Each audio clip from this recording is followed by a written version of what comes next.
Greetings, my name is Jeremiah Carew. I'm a second-year pediatric cardiology fellow at the Rainbow Baby Children's Hospital in Cleveland. In today's case report, we'll be covering a rare case of neonatal heart failure in the setting of ALCAPA. For our introduction, we discuss ALCAPA, which is a rare isolated congenital malformation with a prevalence of 1 in 300,000 children within the general population. The genetic associations of ALCAPA are actually pretty minimal, whether it's due to the rarity of the anomaly itself or because the survivability in utero is fairly low with coronary abnormalities. In any case, there are very few associations, whether genetic or other congenital anomalies. There's also limited knowledge of LV non-compaction presenting in the neonatal period, as it has variable penetrance according to some of the latest research. And these two combinations may have caused this patient's presentation so early in life, but it was difficult to find any consistencies with either a case series or other case reports.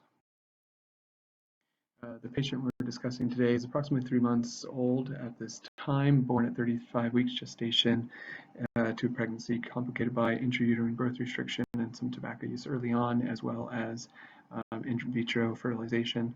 Around 2 weeks of life, the patient did have a murmur, which initiated serial echocardiograms as well as some inotropic support due to hypertuberculation and decreased LV function. And over that time, it was very difficult to adequately see the patient's left coronary ostia, and which led to more invasive imaging, including a left heart cath at around 32 days of life, which is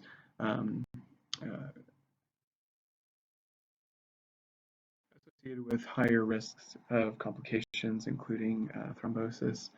Patient did have an early panel for cardiomyopathy considering her genetic risks, which did not show any typical forms of cardiomyopathy. One discussion that started very early off in this patient's course was why she would be presenting with a form of cardiomyopathy in the setting of suspected ALCAPA, as ALCAPA typically leads to a dilated cardiomyopathy and typically around 6 to 8 weeks of life, as the collateralization has had time to allow for some perfusion to the left side, but also for the left ventricle to begin to decrease its function and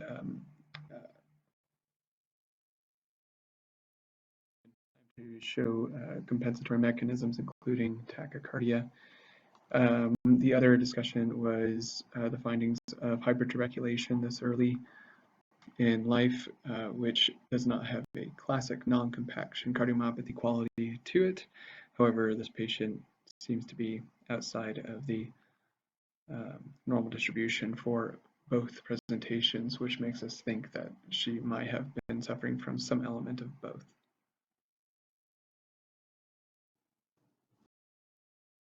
In conclusion, this case represents two rare anomalies that are happening potentially simultaneously that give a presentation of early heart failure, as typically ALCAPA does not onset until around 6 weeks of life, related to the pulmonary vascular resistance and continued perfusion pressures, as well as other particular types of cardiomyopathy that may present this earlier in life, though are much more associated with familial inheritance, including some in the Amish community and some Mediterranean types of cardiomyopathy.